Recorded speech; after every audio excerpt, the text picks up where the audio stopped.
여러분 안녕하세요. 오늘도 좋은 날씨입니다. 네, 밖이 우중충하고 미세먼지도 오늘은 좀 많은 것 같은데 뿌예요. 네, 그래도 기분 좋게 오늘 하루를 시작했으면 좋겠습니다. 오늘은 아이들의 문해력에 대한 이야기를 좀 해보려고 해요. 사실 문해력에 관련된 이야기들이 인터넷상에서도 되게 많이 있고 또 가끔 가다가 뉴스에도 막 회자가 되고 아이들 요즘에 문해력이 너무 떨어진다, 책을 많이 안 읽는다, 뭐 그런 여러 가지 문제 때문에 사실 이야기들을 많이 하고 있는데 저는 조금 다르게 생각하는 부분들이 있어가지고 한번 얘기를 좀 해보려고 해요. 실제로 아이들을 가르쳐 보면 영어는 고사하고 한글 뜻이 어떤 뜻인지 잘 몰라서 해석이 잘 안 되고 다 해석해 놓고서도 무슨 내용인지 모르는 경우가 실제로 굉장히 많이 있습니다. 그런데 저희도 책을 좀 읽다 보면 사실 모르는 내용, 모르는 단어 꽤 있잖아요. 근데 이제 그런 것들을 좀 생각해 보면 또 문맥상에서 유추해 보면 어느 정도 좀 납득이 되고 그러면서 사실은 조금 알아가는 과정인데 말도 안 되는 뜻을 모르는 경우도 어른임에도 불구하고 가끔 저도 느끼는 경우가 있거든요. 그래서 사실 제가 볼 때는 요즘 아이들 굉장히 많이 똑똑하다고 생각하거든요. 어떤 똑똑함이냐에 따라서 좀 차이는 있을 수는 있겠지만 그래도 전반적으로 저희 세대에 비해서 아이들이 훨씬 더 많은 것들을 알고 있고 많은 것들을 흡수하고 있다고 생각을 해요. 제가 영어를 가르치고 있지만 예전에 20년 전의 영어와 지금의 영어 테스트만 본다 하더라도 정말 많이 수준이 높아졌다라고 생각을 하거든요. 그런 관점에서 보면 아이들이 처리하는 게 물론 질적으로 어떤 부분에 있어서는 좀 약한 부분들이 있을 수는 있겠지만 전반적인 관점으로 봤을 때 아이들이 훨씬 더 많은 지식을 가지고 또 활용하고 있는 세대인 것 같다라는 생각이 들어요. 물론 아이들마다 편차가 당연히 있겠죠. 우리 어른들도 그렇잖아요, 사실은.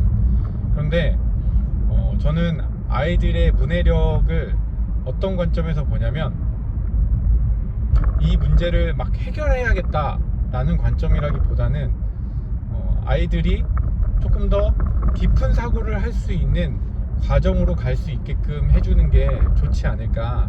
단순히 어떤 특정한 단어를 몰라서 그 부분 때문에 아이들을 비난하거나 아이들의 실력이 너무 낮다고 폄하하거나 그러지 않았으면 좋겠다는 생각이 들어요. 사실 어른들도 책 많이 안 읽잖아요. 제가 두 가지 한 예를 좀 들어줄게요. 최근에 근래에 있어서 되게 재밌는 에피소드가 뭐였냐면 한 가지는 제가 가르치는 학생 중에 한 명이 고3이에요. 고3인데 그 친구가 consistency라는 그런 단어를 가지고 이제 고민을 하고 있는 거예요. 무슨 뜻이야? 라고 했더니 시종일관? 이렇게 맞춰요. 아, 그렇지, 잘했네 라고 했어요. 근데 시종일관이 무슨 뜻이야? 시종일관이요? 이거 무슨 기관인가? 저도 깜짝 놀랐죠. 네. 무슨 기관? 아, 무슨 정부 기관 아니에요? 시종일관이라는? 아, 그래, 그럴 수 있지 라고 생각하면서 머리가 띵 했던 사건이 있어요. 시종일관, 그냥 뭐 계속적으로 그냥 말 그대로 그냥 계속해서 약간 그런 의미인 거잖아요, 지속적으로. 근데 이 아이가 그냥 대수롭지 않게 그냥 넘겼던 거죠. 아, 그냥 그런 뜻인가 보다 라고 생각하고, 근데 분명히 문맥상에서 봤었을 때 이 단어가 자기가 생각했던 어떤 정부 기관이라고 생각했으면 당연히 이상하다고 생각했을 텐데 그런 생각조차 하지 못했다는 거잖아요. 그건 조금 문제가 있을 수 있다.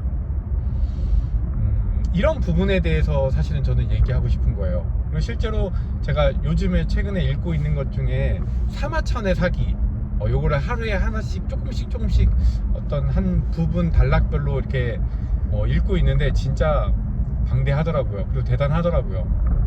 근데 그 중에 나왔던 내용 중에 하나가 되게 저는 인상 깊었던 그 문구 중에 하나를 가지고 제가 저희 딸하고 얘기를 한 적이 있어요. 아름답고 좋은 것은 모두 상서롭지 못하다. 그래서 제가 야, 상서롭지 못하다라는 말이 무슨 말이야? 야, 상서롭다는 말이 무슨 말이야? 여러분은 아세요? 상서롭다? 이거 알고 계신 분들은 한번 댓글, 알았다, 몰랐다, 한번 댓글 달아주시면 너무 좋을 것 같아요. 상서롭지 못하다. 상서롭다 인 거죠. 책에 나와 있는 거는 상서롭지 못하다. 근데 딱 봤을 때 이거 쌍스럽다는 거잖아. 그러면 좋은 뜻인가요? 나쁜 뜻인가요? 나쁜 뜻이잖아요. 근데 실제로 사전적 의미는 되게 복되고 좋다라는 의미거든요. 근데 문맥상으로 보면 사실 그렇잖아요. 네, 쌍스럽다는 뜻이 아니잖아요. 부정이 있으니까. 그런데 이런 착각들을 실제로 많이 한다.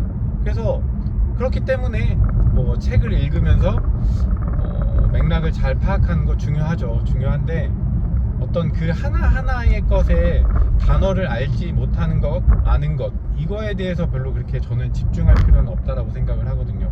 우리 어른들도 아까 얘기했듯이 잘 모르는 부분들이 분명히 있으니까. 예전에 한 20년 전으로 거슬러 올라가면 지금 여러분 나 멘붕이야 멘붕 이런 말 되게 많이 쓰잖아요. 흔하게 쓰잖아요. 저는 제가 멘붕이라는 단어를 어디서 처음 들었고 어떻게 생각했는지 저는 굉장히 정확하게 기억을 하거든요. 제가 거의 한 16년 전? 17년 전? 그 정도 됐던 것 같은데 10년 전인가? 하여튼 그때 당시에 제가 아이들을 가르치고 있던 아이 중에 한 명이 나 멘붕이에요 선생님 이러는 거예요. 멘붕? 멘붕이 뭐야? 라고 질문을 했었거든요. 멘탈 붕괴. 지금 누가 이렇게 설명하지 않잖아요. 멘붕이 뭐야? 그냥 뉘앙스로 멘붕이라는 뜻을 받아들이잖아요. 그런 것처럼 사실은 시간이 지나면 결국 많이 쓰는 용어들은 이제 고착화가 되고 실생활이 되는 거잖아요. 그럼 뭐 자연스럽게 알게 되는 거고, 우리도 시간이 지나서 잘 쓰지 않는 말들이 있잖아요. 뭐 예전에 배웠던 뭐 시나브로 모르는 사이에 뭐 조금씩 뭐 이런 뜻 잘 모르잖아요. 안 쓰잖아요 사실. 그런 걸 누가 써 요즘에.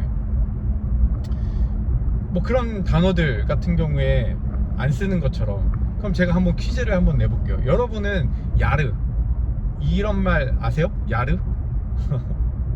애들이 지금 요즘에 되게 많이 쓰거든요. 야르 이렇게 많이 쓰는데 이 뜻을 아시는 분들도 나는 알았다, 몰랐다. 네, 무슨 뜻인 것 같아요? 야르. 네, 이렇게 보통 쓰거든요. 좋아 이런 뜻이에요. 좋아 이런 뜻이란 말이죠. 네, 잘 몰라요.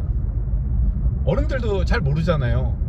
네, 그런 것처럼 세대가 지나면서 용어가 많이 변경이 되고 또 사라지고 새로 탄생이 되는 것처럼 단어 자체에 있어서는 큰 의미는 없는 것 같다. 뭐 요즘에 이게 막 이슈가 되는 것이 사흘이 언제냐, 뭐 금일이냐 금요일이냐 뭐 이런 것처럼, 이런 논쟁은 사실은 별로 큰 의미가 없지 않나.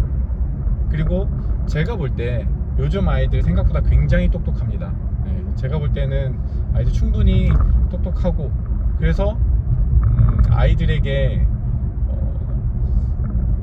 좀 투표권을 좀 줘도 되지 않을까 라는 생각도 저는 개인적으로 했는데, 또 그것도 최근에는 좀 그러지 말아야겠다. 아이들은 아직 그거에 대해서 잘 판단할 수 있는 그런 역량은, 또 시기는, 또 지금 할 것도 너무 많은데 그 부분까지도 지금 고민하는 건, 또 아이들에게 그런 고민을 벌써부터 짊어지게 하는 건 좀 아닌 것 같다. 그거는 어른들이 해결해야 되고, 어른들의 선에서 일단 세상이 잘 돌아갈 수 있게끔 노력해야지, 그것조차도 아이들에게 맡기는 건 별로 바람직하지 않은 것 같다. 그런 고민을 할 정도로 아이들은 많이 똑똑한 것 같아요. 그래서 요즘에 열심히 공부하고 또 힘들지만 파이팅하는 친구들을 위해서 오늘도 열심히 또 이 하루를 또 최선을 다해서 살아주길 바라며, 좀 힘든 것이 있거나 어려움이 있다라고 하면 같이 공유하고 또 힘을 내 보도록 하겠습니다. 안녕히 계세요. 빠이빠이.